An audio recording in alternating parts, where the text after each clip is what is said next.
G'day folks, and welcome back to the channel for the start of a new patch and also a new Let's Play series for Grim Dawn. Now this one's been heavily requested more than anything else on the channel just about, though usually the request is a little bit fuzzy. It's never I want fire, Eye of Reckoning, Shield Breaker. It's usually just hey, do Eye of Reckoning. And I did say that I'd do Eye of Reckoning when the next patch landed, so we're doing Eye of Reckoning.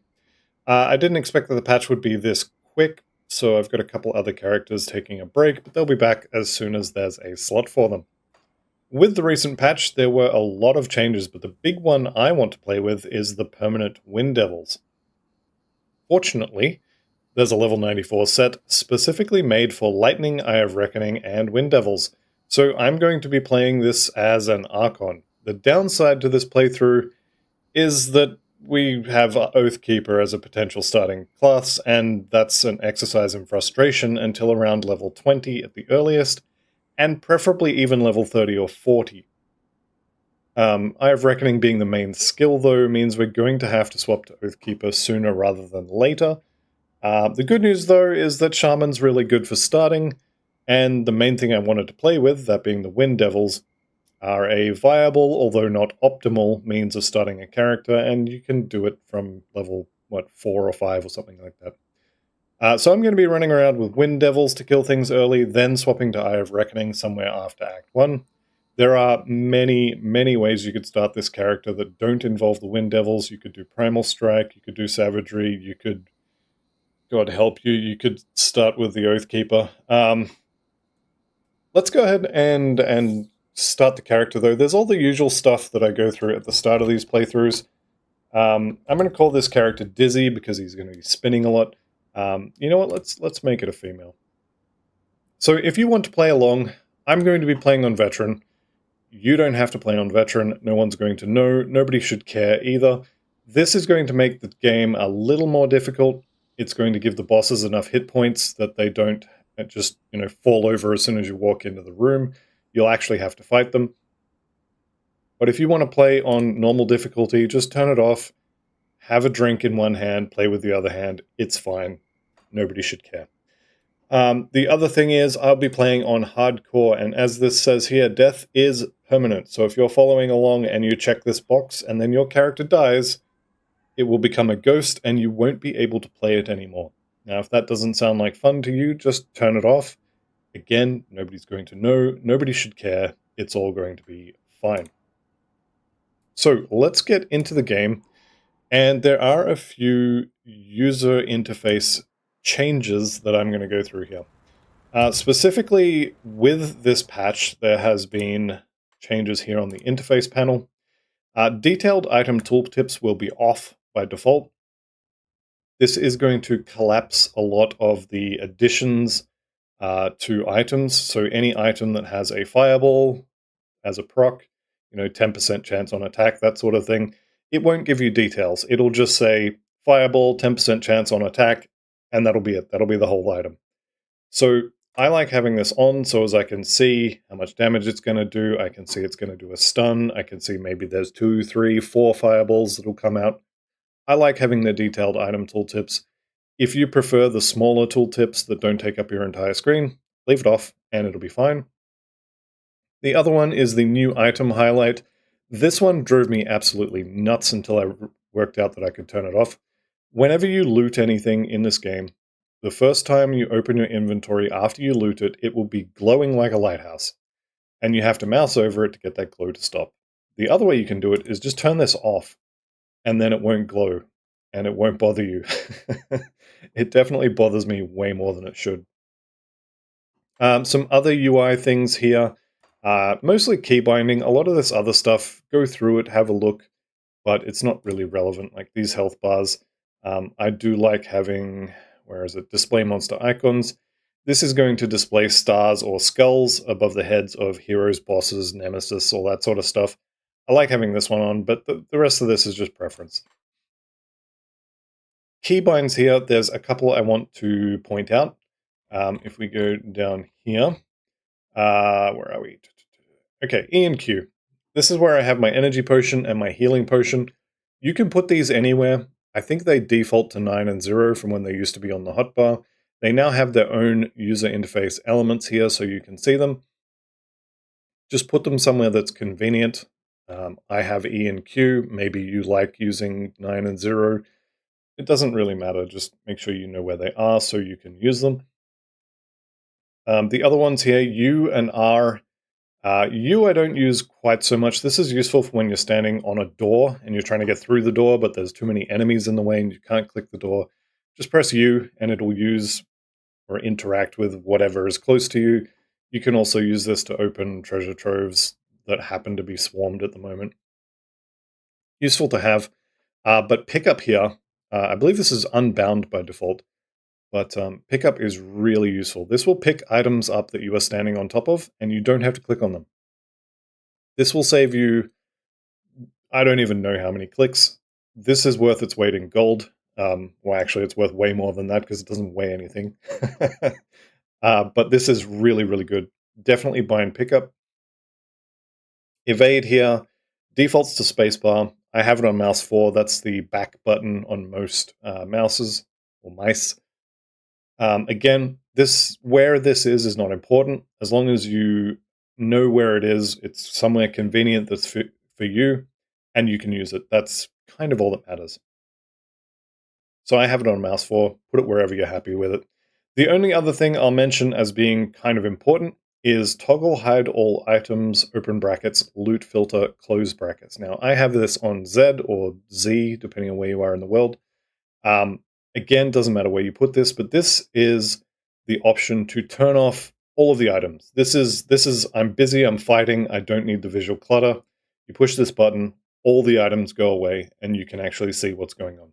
So this is the only other one that I'm really kind of, maybe passionate's not the right word, but really strongly encourage you to have this one bound to something that you remember and you will use. Okay, the other things I want to change, this little triangle here, I like having this bigger. You can turn it off if you want, if you're happy using the big map here. I prefer to have it as big as I can get it up in the corner. So there's that. Also in the loot filter, I'm turning white items off. I don't ever want to see these. I never want to be wearing a white item. And I don't really care if I have an empty slot. Instead, we will get magic items quite quickly. We will get rare items not long after that. So white items, leave it on if you want. If having no gloves bothers you for the first 10 minutes of the game, leave it on. It'll be fine. The other one is always show double rare. This will be relevant later. You're unlikely to get even a single double rare in Act 1. It can happen, but it's unlikely. I just turn this on so I don't forget about it later, basically. Okay, with that said, let's get into the game. Now, I do spin the camera occasionally, but it's usually for the purposes of showing something, showing that there's a chest hidden behind a wall or something like that. Most of my playtime, the camera will be facing north, and I'm not going to spin it. However, just here, if you do spin the camera, you can get that lore note before you have access to the prison. The other thing here is, I'm going to go and get into these, because this is XP that I'm going to miss out on if the guards kill... Oh, well, there we go. I missed out on that one. I got him. I'm going to get this Walking Dead as well, I think. Yep. And now I'm going after this soldier. So do be careful of the soldier. If you don't wait for them to come down the bridge themselves, they'll be waiting for you at the other end. And the soldiers have a big wind-up attack that really hurts if it connects. This body here almost always will have some sort of magical item in it. Hope you get a weapon, rather than, quite frankly, the worst boots I've seen for a while. But if you don't get a weapon, that's fine. Your basic weapon will work just fine. We are actually going to get our first weapon right now. Now, this might be blocked off for you. If it is, just run up the road, and you'll be able to come back around here. And we're going to get Hevel's Greatsword. Now, Hevel's Greatsword is always on this body. Always, always, always, every time you load in. If I open this and take the Greatsword, and then exit back to main menu and run here, there will be another one there ready to go. So grab Hevel's Greatsword, and then we're going to hold left click and murder things to victory. Okay, things you can do. You can play Oathkeeper at level 1. You can do it. You can put 1 point here, take 2 points in Righteous Fervor, use this as a default attack replacer, and go and left-click things to death. This will add a bunch of physical burning damage, all that sort of stuff. The charges are also quite good once they're built up. Don't do that.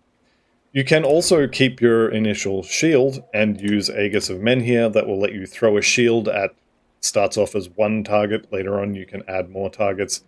Really don't do that. This Oathkeeper, until you have access to, I mean, none of these attacks are good. Vire's Might is a good movement skill, it's not a good attack skill until you have a few items to make the cooldown faster. Eye of Reckoning is okay, but if you look there, it's 10% of your main hand damage, so this starts off with no damage on it. You need levels into this. Even using a level 100 weapon, 10% of that is not going to be very much. And obviously you can't use a level 100 weapon. This starts off completely pants. It's really bad without levels. So, this is garbage. This is also garbage. This isn't viable as a main skill until probably level 30 or 40. This is garbage. I mean, do you really want to be using Judgment? This isn't very good either. Oathkeeper as a starting mastery is bad. It is by far the worst mastery to start with at level 1. That's not to say that it is a bad mastery. Oathkeeper is probably one of the better designed masteries. It's the only competition it has for the title of best support mastery is Occultist in my opinion, but for a starting mastery, starting with Oathkeeper is just torture. Don't do it, please, for the love of God, don't start with Oathkeeper. Shaman, however, is a very good starting mastery. You can start as a Vitality caster with Devouring Swarm. You can change your mind and go Bleeding with Grasping Vines and Devouring Swarm. This is a decent caster start. You can go Savagery and bonk things with a stick. You can go Primal Strike and bonk things with a stick and also zap them with lightning. There's a lot of really good options for Shaman. What I'm going to do, though, is not any of those 3 options. I'm just going to beeline straight for the Wind Devils, and then we're going to play as a little bit of a summoner at the start, and then we will be swapping to Oathkeeper once I have enough skill points to make Eye of Reckoning not bad. So, unfortunately, that means we're starting out with left-click. We get stats as our level 2 skill, which is not a bad thing because starting out you have a very good, or at least a decent weapon here. Now, I've got Of the Void, which is adding nothing for me. So this is effectively a blank item with no affixes. But even so, I'm killing the zombies in 1, 2, maybe 3 for some of the tougher ones hits. And it's going to be fine.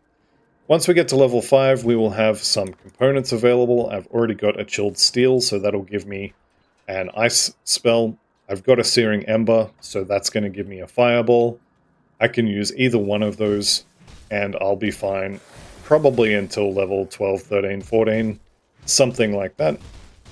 But even Barrog the Bloodied here, big scary boss that he is, he still goes down pretty quickly.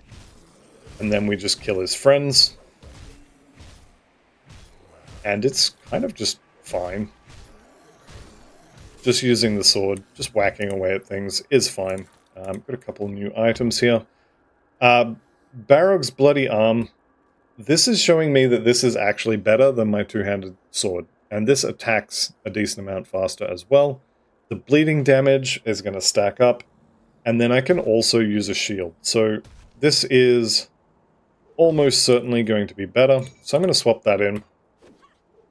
And I'm just going to beat things with this guy's arm. So he literally pulled his arm off and beat him to death with the soggy end. And I'm just going to left-click a whole bunch of stuff to death. I am level 3 now, so I can spend my skill points again in here. Now, at this point, you could put a point in Mogdragon's Pact, and in fact, I'm going to, because this will give me some flat physical damage and some regen. Mostly I like the flat physical damage because it adds onto every single swing I make. We've got some some boots with haste on them. Definitely want to be using move speed boots over just about anything else. Yellow is better than white. And we're looking pretty decent, honestly.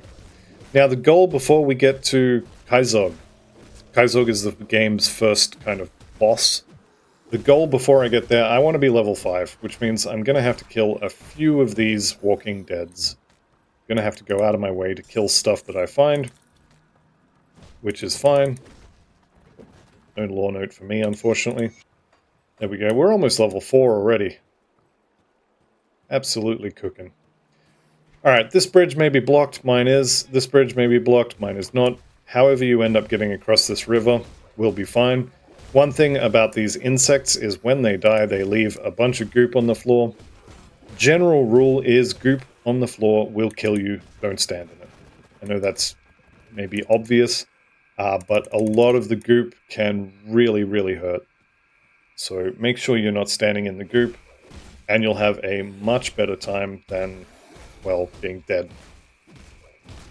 It's hard to have a good time when you're dead. So I've heard. I don't know, I haven't tried it. Hope never to get the opportunity. So I'm going to kill a few more Walking Dead here. Like I said, I want level 5 before I go to fight Kyzog. Level 4, there we go. The reason I want level 5 is because then I'll have Wind Devils. I could have level 2 Wind Devils instead of level 1, but I put that 1 point in Mogdragon's Pact to make it a little bit easier to get there. That's fine. Honestly, just kind of get there. Level 1 versus level 2 is not going to make or break the character. So that'll be fine. Once we do get there, though, we'll have some little tornadoes that'll follow us around. They'll be permanent pets. And the best part about those permanent pets is as we get stronger, they get stronger. They are not technically pets. They are kind of pseudo-pets. I don't know what the actual technical term for them. I think it might be like player-scaled pets. But their stats get better based on the player's stats. So as we get stronger, they get stronger. Whereas traditional or classic style, I guess I'll call them, pets, they need items that have bonus to all pets on them. And they don't get stronger as the player gets stronger. Alright, got myself trapped in a corner here, and it's not a problem. My potion's back up off cooldown. I was still full health. I've got a little bit of regen going on, but otherwise, it's fine. It's fine. Is that going to be a white? Yeah, that's going to be a white one. Alright, not interested in white weapons. That's fine. Also, we're putting all of our points in physique for at least a little while. We will most likely need to get some spirit. Probably from maybe level 5 to 10, we'll put some points into spirit. Eye of Reckining is a little bit thirsty, so we'll have to get some energy for that, but it'll be fine. It'll be fine. Even on veteran, things don't have so much health that you can't kill them because you run out of energy. Usually. Get a couple points in spirit. We'll be alright. Alright, I'm coming up on level 5. And once we hit level 5, we can pretty much stop attacking things if we want to. I'm not going to, but that is a possibility. What do we need? We're going to be 1 zombie short. 2 zombies short. Okay. There we go. That's level 5. Alright. 1, 2, and 1 point in Wind Devil. Now, these are permanent pets now, so I just summon 1, 2, 3 of them. Do I get 3? Yeah, I just get 3, don't I? Yep. And now we can beat things as well. But we've got our little whirly tornadoes with us, and unlike yesterday, these ones don't have a timer on them. They will go forever. And so we can just kind of walk around with them. So don't have to cast them again every 4 seconds like you used to, and they will just do damage to things around us. Now, the plan is we're going to be getting Oathkeeper, which will have Eye of Reckoning, so we can turn into a tornado as well. And then it'll also have the Guardians of Empyrean, which is another kind of pet like this that will follow us around, and it has an aura that will do elemental damage to everything near us. Both of these pets are going to be shredding resistances, and it'll be to lightning damage or elemental damage, which is the damage we're going to be doing. We are going to be converting Eye of Reckoning over to lightning, which will require a trip into Forgotten Gods. So we may be doing fire damage for a little while. We'll be doing some lightning damage, some fire, some physical. Yeah, it's whatever in normal difficulty. It'll be fine. Alright. Now, whoop, I just stood there and took that big wind-up that I warned you about way back at the start. Just ate that right in the face. And my health bar evaporated. So the things when you get into the Kyzog fight, you want to kill the soldier first. Then you want to kill off his friends. And then as he summons more, you want to kill those as well. And then, as long as either you or your pets keep the little zombies under control, either you or your pets can just beat down Kyzog as well. And you'll be fine. Don't stand in the green goop. The green goop is bad. It will hurt. So we'll just beat this down and be on our way. Kyzog himself taking a little bit longer than I would like to die. Maybe that second point in the Wind Devils would have been really good. That's alright, we'll just keep the zombies under control, and then we'll kill Kyzog himself. Even if we only just hit him occasionally, the Wind Devils will eventually kill him.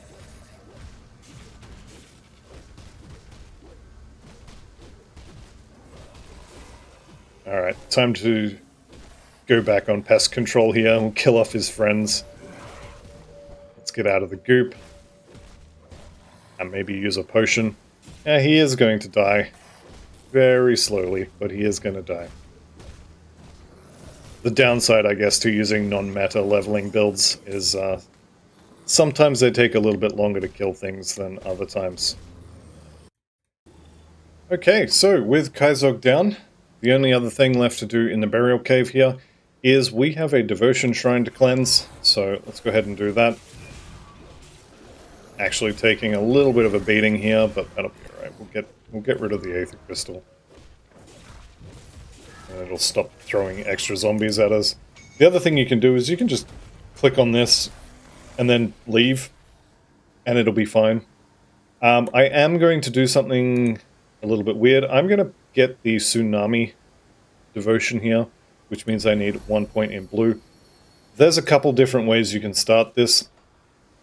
You can, for example, take the Quill and then the Hawk and then get straight into Rowan's Crown down here to get the Elemental Storm. That's the fastest way I know of to get this. You could also take the Sailor's Guide and the Jackal, which would be the second, or probably the best way actually. The Jackal you would be taking here for total speed, which includes movement speed. And then the Sailor's Guide here is more movement speed, so taking both of these early is not a bad thing. And honestly, it's probably what I should do. Tsunami here is... it's not great. It's not bad, but it's not great. But yeah, we're going to do that. And also, I'm swapping back to a two-hander. The other thing I can do at this point, like I said, is I have components. So I could, for example, put that on there. And now I'm a wizard. Alright, I can cast fireballs.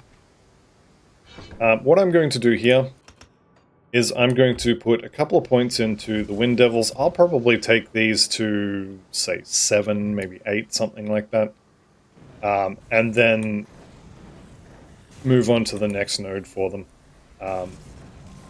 As long as you're putting 1 point per level into the bar to get basic stats online, what exact order you put points in doesn't really matter. I like to get more skill points in the attacking skills early on, because on Veteran things actually have a non-zero amount of hit points, and so doing more damage is always a good thing. If you're playing along in normal, you can absolutely get away with 1 point per level into an attacking skill and just slam extra stats here. You can do that on normal. You can do it on veteran, but it's going to mean things take longer to die, and then because they're alive longer, they do more damage to you, and it's potentially a really bad time for everybody, except for the monsters who don't die because you don't have any damage. So that's something to keep in mind. I'm burning through my energy like crazy with this fireball, which tells me it's probably time to put a few points into spirit, which is fine. We can kite Pharos the Rotted though, and he's not really going to be able to do a whole lot. I've run out of energy just in time for him to die. This is one of the goops on the floor that you really want to avoid. So this will come from monsters that are corrupted, and that's Aether damage. Now, I don't know for sure, but I'm pretty sure it does percentage health damage. If it doesn't, and it's entirely possible that it doesn't, but whatever it's doing, it really, really hurts, especially when you don't have any Aether resistance because you're, level 6. So definitely want to stay out of that one. And we're just going to follow the road. Go up the road here. Forgot to bring a roadie. That's alright. Grab the loot here as well. A lot of this stuff you'll find, a lot of the loot in these little hidden areas. This one's on the map, but there's a lot of loot that's hidden off to the side, not included in areas on the actual map. And I don't know about you guys, but I just really enjoy that kind of loot. Even though I know you're never going to get anything good out of it. It's just fun to me to go and, dig up the buried chest in the hidden tree around the corner behind the barricade that you can bash down if you know it's there. I find that fun. I know a lot of people maybe don't, but yeah, it's my game. It's my channel, so I'm going to show it. 2 more points in there, so now we've got level 5 Wind Devils, 5 out of 16, and each level we put in here, they're doing a little bit more damage, so pretty happy about that. That chance for impaired aim as well, it's going to be really useful for having things not hit you. The best way to not die is to not get hit, which is not always something you can do, but if you can swing it, it's definitely the goal. Alright, something else to think about is these slith necklaces carried by slith shamans for only they know what. 3 of those will get you a really nice ring at the start of the game. It is a very, very nice ring that you can use all the way up to ultimate difficulty. I have had characters that have used the slith, is it slith primal ring? I forget the exact name. But the ring from that quest, I've had characters that have used that quest ring until they got the ultimate version of it, whereupon they replaced the normal version with the ultimate version, and they still had the elite version. The ring is really quite good. It's just going to be down to what else you found while you were on your leveling journey. Okay, this particular fight here on this rift can be quite dangerous. This guy here with his little white cloud and this guy with his little white cloud, when they finish that charge, they're going to do a big wind-up swing, and if it lands, it's really going to hurt. That's the big wind-up swing that I was telling you about a couple of times now. And you get 5, 6, 7 monsters at a time that can do that big wind-up swing. So this potentially can just delete your character from full health in 1 round. So definitely something to keep an eye on there. We can't fit that, but that's okay because Devil's Crossing has a merchant. You do want to be collecting yellow items, collecting to sell, that is, in Act 1, because we're going to be doing a little bit of crafting at the end of Act 1, and we will need some iron bits for that. You will also need scrap for several quests and also crafting.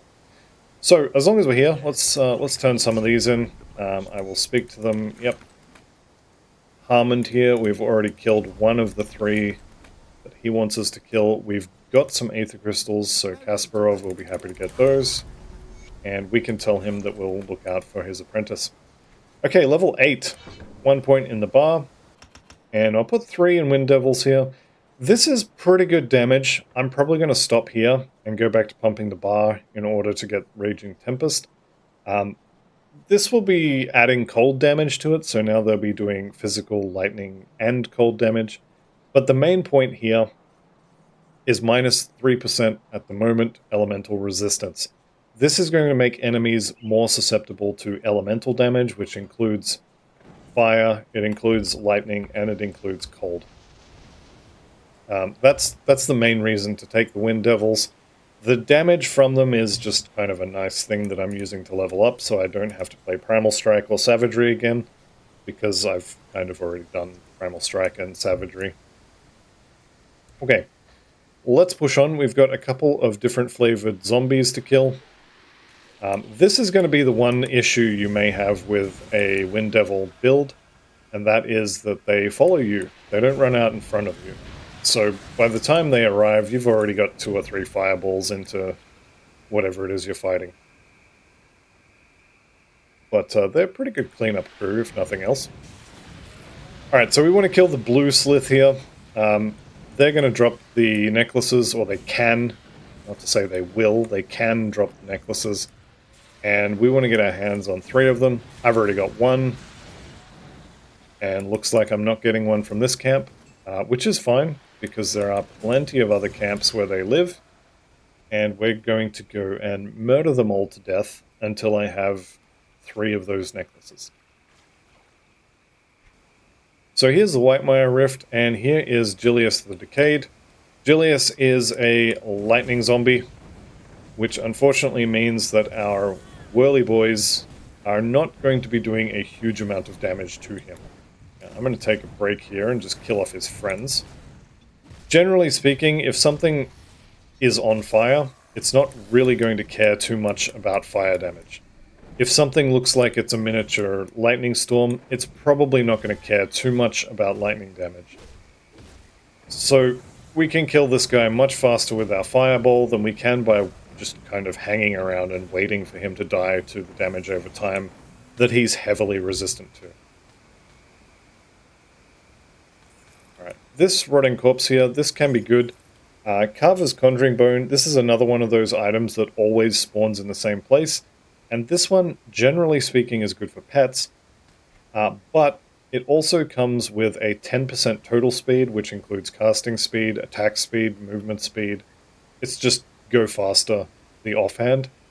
So if you happen to have an okay main hand weapon, you can swap that out. Whenever you do any kind of damage, there's a chance that you'll summon the pet. The pet will then do a kind of howling animation. You'll get a little blue arrow over your head that points to where you want to insert your brain, and it'll make you go faster. So it can be a good buff. Not always the most amazing thing in the world, but can be a good buff.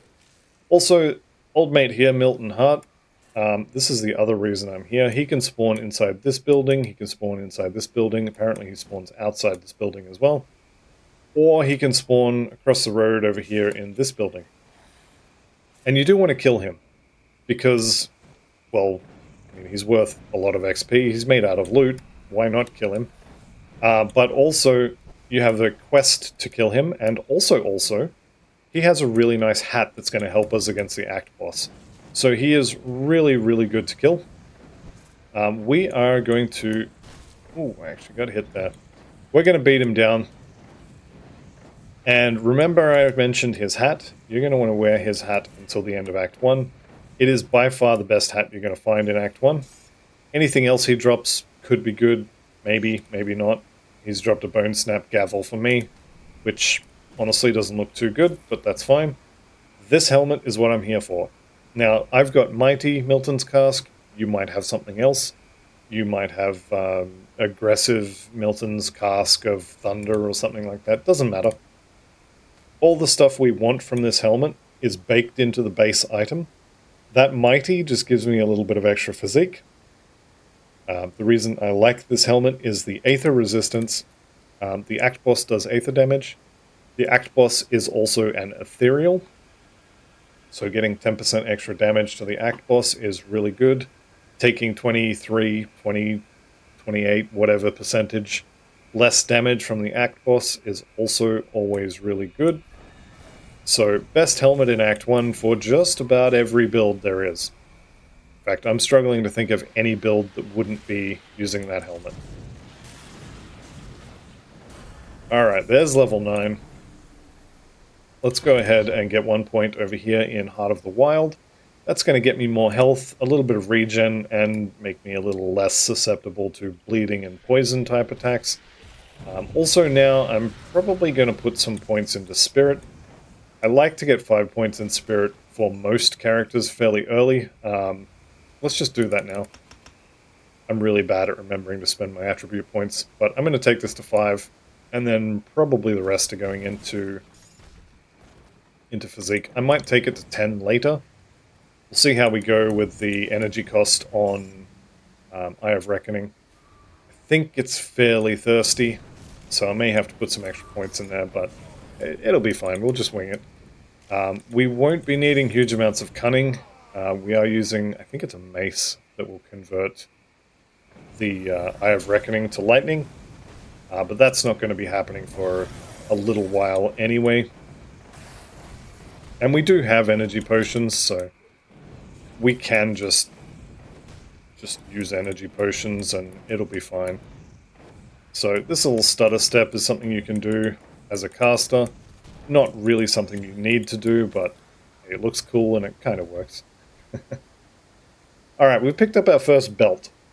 And belts are very useful in this game. I know, citation needed. So the armor from your belt, and any item you have that is not an actual armor slot here, any armor from that is going to be added onto all of these different slots. So if you get a ring that has plus 10 armor, then that armor is going to be added onto all of your other slots. And you can see what slots they are here. So I don't currently have any shoulders, so I have 0% armor absorption on my shoulder. So even though I technically have 7 armor rating, because of my belt that adds it on there, because I don't have an item there, I have 0% armor absorption.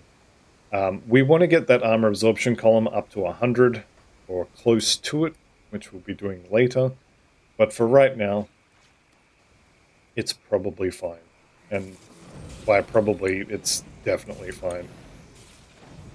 Once you get over here to the Foggy Bank Rift, we are going to head due west and murder everything. But we're looking for this cave over here.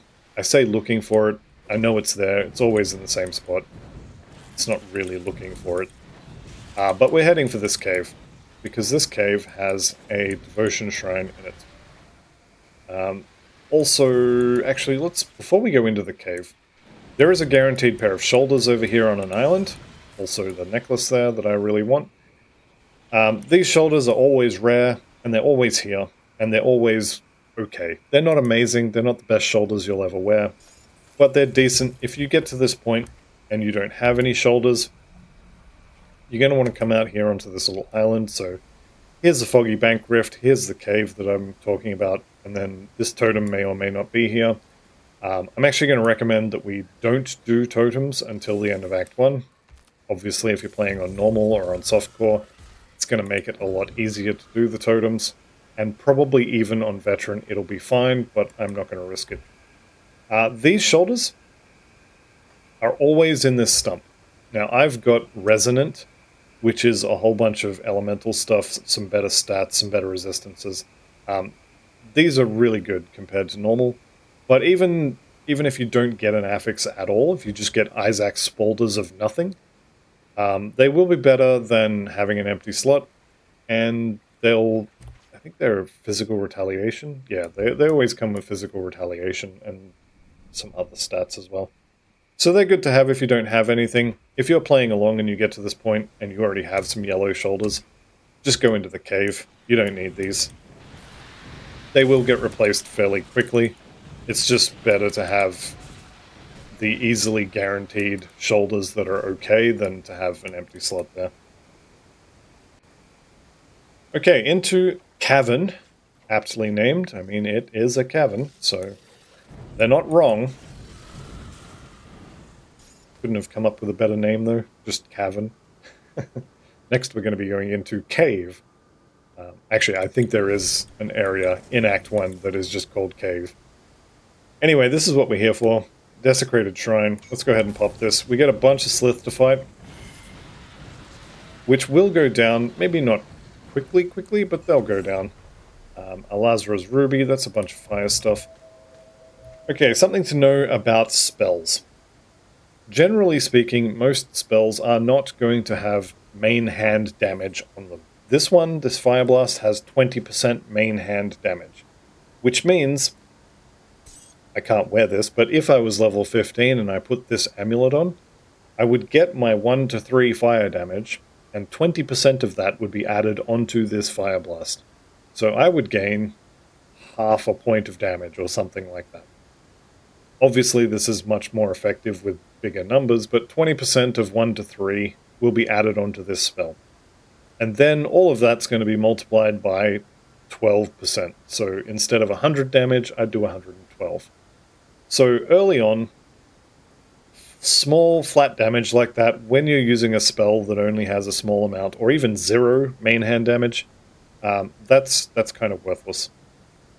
Also, 12% on top of this is probably going to be something like 5 to 10 damage, which can't really see on these because I've turned it off, but you can set these up to have the actual amounts on them.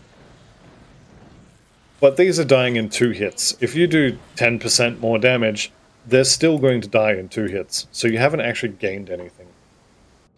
When you're starting out early on, you want to worry about surviving first, and then you want to worry about maybe killing the occasional enemy in one cast faster. Alright, let's dump all of this stuff off. I think I just sold a component. I did. That's another component that's really useful, actually. The cracked lodestone. This will give you a lightning nova, which can be good for clearing areas. It's not so good against single target, although it's not horrible either. Fire Blast is probably the best of the 3 for single target. The Chilled Steel is not bad, but Fire Blast I think is better in my opinion. The AoE seems like it's better than the pass-through. But Ice Spike here is certainly possible, and you could use the Lightning Nova if you wanted to be thematic as well. I have picked up a rare amulet here. Actually, this is a magic amulet. The health regen is kind of nice, the health percentage is kind of nice, and we're going to sell it. You start with a salt bag, which is useless except for much later on where you can make a new character and get a new one of those. It's not worth hanging onto it, although you certainly can if you want to. The reason I sold that is we're going to come up here and talk to Sybil Hart. If you remember Milton Hart, the guy whose helmet we have here, well, this is his sister, and she is going to thank us for killing her brother by giving us this amulet. Sister's Amulet of Life-Giving, percent health, flat health regeneration, 7% elemental resistance, all really good stuff. So I'm quite happy to have that one as a starting amulet. Certainly better than the bag of salt that you maybe started with. And we have hit level 10. Now I can, at this point, swap to Oathkeeper. I have, what do I have? 3, 6, 7, 15. I have 30 points. So I could get 5 points in here, put 5 points in Eye of Reckoning, and be playing a spin to win Archon. I'm not going to do that. I'm actually going to put a couple more points in Wind Devil here. And actually, I changed my mind. So if I put 3 points in here, instead of 1 here, then the next level I get 2 points here, and I can start working on Raging Tempest, which, as I already mentioned earlier, is going to make things more susceptible to elemental damage, which we are doing a decent amount of. Right, where were we up to? Foggy Bank. Did I get that devotion point? I did indeed. Let's go ahead and start on Tsunami. This is absolutely not optimal, but I'm doing it anyway. I'm going to change all those points when I swap to Eye of Reckoning in a couple of levels. But for now, we're going to get some extra cold and lightning damage. And maybe a proc to give to our little whirly boys there. Alright, I'm still looking for another slith necklace, so it'd be nice to get one here. Computer says no. The other thing I'm looking for is this star right here. This is Luther Graves, and Luther Graves is your forever merchant in Act 1. The current merchant back in town is going to... he's going to be put on a bus. He's going on a lovely holiday, and he's unfortunately not going to be coming back. But that's a decent way down the line. So for a while, we're going to have 2 merchants in Act 1, which is going to be very useful. I will point out as well, when you're rescuing Luther Graves, don't try and extort him. You will get a handful of iron bits, which is, I mean, it's kind of valuable in Act 1, but by the time you get to Act 2, like 1,500 or 2,000 iron bits is not worth very much, and he's going to be mad at you forever. So he's going to be charging you extra, because he will remember what you did to him forever. So you want to be nice to him. Generally speaking, people you find out in the wild, you're going to want to be nice to them most of the time. Do I still only have... Oh, I've got 3. Beautiful. Alright. If you don't find your Luther Graves here, he might be here, or he might also be kind of over this way. So let's just go over here. I'll show where he might be. He's not going to be there, obviously, because I've already found him. But just here on this hill, he could be right here. There'll be a nice big wooden cage. He'll be inside of it, and you can let him out.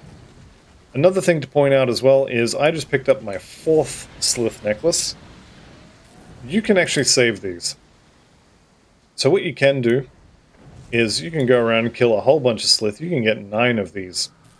Any more than 9 is kind of pointless. But you can run around, you can kill a bunch of slith and get up to 9 of them. You turn 3 of them in, and you put the other 6 into your bank. And then when you get to this point in Elite, if you do Elite, then you can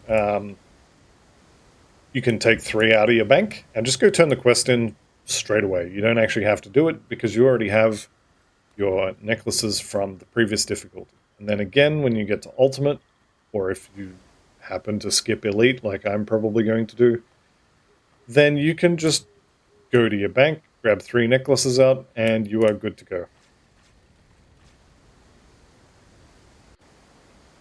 So, now that I'm at the next Rift Gate, and this is something I do a lot as well, I'll go to the next Rift Gate, then I'll go back to, in this case, the White Mire.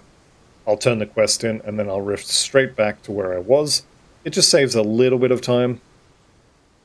It takes longer for you to get things, but it does save a decent amount of running. The other very, very small optimization you can do is you can use your Evade as a move skill. It's a tiny optimization, almost not worth doing. Will these necklaces suffice? Thank you very much, and here is my ring. 10% damage to Beastkin. Beasts are everywhere in this game. Doing 10% more damage to... I mean, I don't know the actual percentage, 25, 30%. There's a lot of beasts in this game. And just doing more damage to them is very good. You also get some energy regeneration, bunch of resistances. This is a really nice ring. I'm going to put a polished emerald on that, just to get some extra stats. Now, plus 8 to physique, cunning, and spirit is not going to blow anyone's socks off. You're not going to be suddenly destroying everything in your way because you have that small amount of extra stats. But it does add up to, you know, a little bit more health, a little bit more damage, all that sort of fun stuff. I am tempted by this as well. Any kind of regeneration item in Act 1 is kind of broken, if I'm being honest. Very, very powerful. Especially if you can get a gold band of mending or a gold band of renewal. That's going to be very, very nice for regeneration. You can have between sort of 20 to 30 health a second regenerated. And if you happen to have 2 rings, an amulet, a belt, metal, and maybe a couple other items, you happen to have all of those giving you 30 regeneration, you can quite easily stack up 300 or 400 hit points a second in Act 1, which that's not nothing. That's definitely good. How are we doing for scrap? Yep. We're going to come down here now and talk to Barnabas. We're going to give him some scrap to repair the windmill, and then he's going to send us down into this little trapdoor here to deal with some more slith. Now, if you don't have your 3 slith necklaces, this is a good place to get them. It's also a pretty good place for XP if you stop and kill things, or alternatively, and well, there's 2 reasons I'm doing this. First reason is it's part of the main story. The quest you have to go through, you have to do this.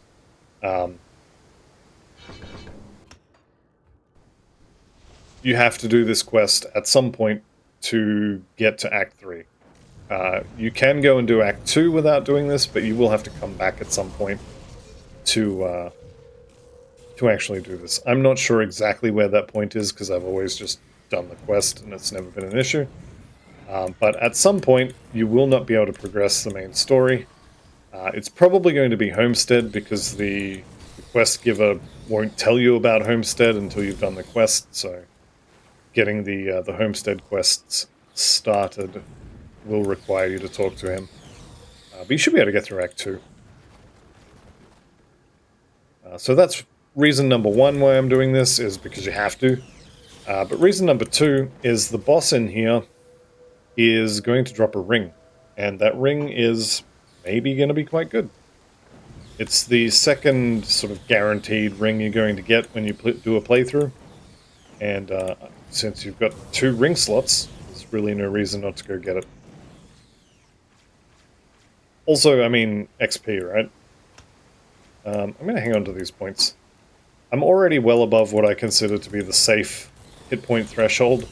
If you've got 100 hit points times your level, so in my case it'd be 1,100, that's kind of the safe minimum, or the threshold, I guess, for where I'm going to call it safe. It's still a little bit low, especially early on, but it's fine. I've got 17, 16 hit points per level, or I guess it'd be 160, 170, somewhere around there. I've got plenty of health for this point in the game. So I'm just going to sit on those skill points. I'll probably take Spirit up to 10, but I'm going to keep the skill points for a little bit, and I'll try out Eye of Reckoning just to see how the energy cost goes, and then I'll make that decision then. There are also going to be devotions available to us that will let us steal energy. There's going to be components that will let us do that as well, but we're not there yet. Lorcan, Lord of the Deep here. He's got a lot of health, but he's not particularly dangerous. We're just going to burn him down. There we go. Got some fire boots and some pants. When you're leveling up, armor is something you definitely want to get a lot of. So these pants, yes, I will be losing fire damage from my fireball. Yes, I'll be losing lightning damage from my tornadoes. Yes, I'll be losing some resistances. This has got more armor. In Act 1, armor is king. You definitely want to get more armor. Also, I just noticed I had some scavenged plating, which is an armor component that you can put on, I believe it's all armor slots, but you can definitely put it on most of them, if not all. And as soon as I'm not having Slith running at me... Right. I'm going to put one of those plus 15 armor on my belt slot. And you notice I just got a huge boost in armor rating, and it's because any armor that isn't on one of your actual armor slots is applied to all of them. So, big boost to armor there. And armor is going to reduce all incoming physical damage by a flat amount. Okay. Veloth is one of 2 places you can first see the Sunder mechanic. So you're going to see her put a big red glowy circle skull thing above her head and then do an attack. Now in Veloth's case, that attack is going to be this wave. I'm going to get hit by the next one. So there we go. Big angry noise, big red border on the screen, glowy round thing above my head. Panic, panic, panic. This is Sunder. If you mouse over this here, it says Sundered, take 30% more damage. Now, the first few bosses you run into that have a Sunder mechanic don't have any follow-up. So, for example, she hit me with the poison, and now I'm not Sundered anymore. So, in the case of Veloth the Corruptor, her Sunder is not really relevant. She can't really do anything about it. Later, there are going to be bosses that will Sunder you, and then drop a huge attack that's, granted, very telegraphed, but if it hits, you're really going to be wishing you dodged it. So the first few, this boss, Veloth, and also the Shambler, who is going to be the second potential place you see this first, you can kind of ignore their Sunders in normal. But you'll definitely want to be paying attention to it later. Okay, we picked up the Impervious Veloth's Ring of the Eagle. This is almost certainly going to be better than whatever you have, so chuck it on. I'm going to put another emerald on it, another polished emerald for +8 to all of my stats, and we're going to get on our way. The only other thing to use in here, or to worry about in here, is a Ruined Shrine, which we have now picked up. Also, blueprints are really good. This one, level 24, we can craft, once we have a blacksmith, we can craft ourselves a pair of rare gloves that come with the stats shown there, including that lightning bolt proc, which when we get hit, there's a 30% chance that we just zap someone with lightning. And this will also roll with a single prefix or suffix. So potentially you could get some more resistances or something on that. Let's just go ahead and use that for now, and then be on our way. Ancient of the Wolf. This is kind of... okay, if I didn't have better, this is a good item. All stats, health regen, percentage armor, these are all really good things to have. Also, once you can use Milton's Hat, which is probably going to be level 12, go ahead and chuck that on. Right. This is as many points in the bar as I'm going to need. This is as far as I'm going to go, and probably in 3 or 4 levels, I'm going to take all of these points out of here, strip this back down to 1 point here, no points here, and then we're going to bring the Oathkeeper bar all the way up here. We're going to just chuck a bunch of points in Eye of Reckoning, and we'll go from there. So, I don't need to take this any further. I'm going to focus on getting these increased. So, we're done here. Let's head back to Devil's Crossing. And we can turn in quest over here. And Barnabas here is going to give us a free bag. So, here we go. Inventory bag expands the size of your inventory. We also get some reputation. But this is going to give us the second part of our inventory. There will later be more of these bags. I think it goes up to 5. But definitely more is good. Let's just check the gold band here. Mystic of the Wolf, that's all stats. Also looking for something like... nope, doesn't have any. I'm looking for regeneration, basically, at this point in the game. Regen is what I want. So that mending there, that's 14 health regeneration. Copper band is +3. Gold band, well, there's a gold band of mending, there's 24. I've got pretty good rings, but if I found that on an amulet, I might buy it. One thing to note as well is we're going to need somewhere between 20 and 30,000 bits by the end of Act 1 to do our crafting. So, don't go spending all of your money on stuff like this. This extra scrap, I shouldn't have bought that, even though I do want to buy it so as I can repair this bridge. You will need to repair this bridge, and I'll mention this when we do the crafting, but you will need to repair that bridge to get into Act 2. So that's going to cost you 3,000 bits and also 6 scrap. However, that is going to be it for the first episode, so if you're playing along, I hope you're enjoying the character so far. It's going to get a lot different, I promise. But as I said, that's going to be the end of this episode, so thank you all very much for watching. I'll see you in the next one. And goodbye for now.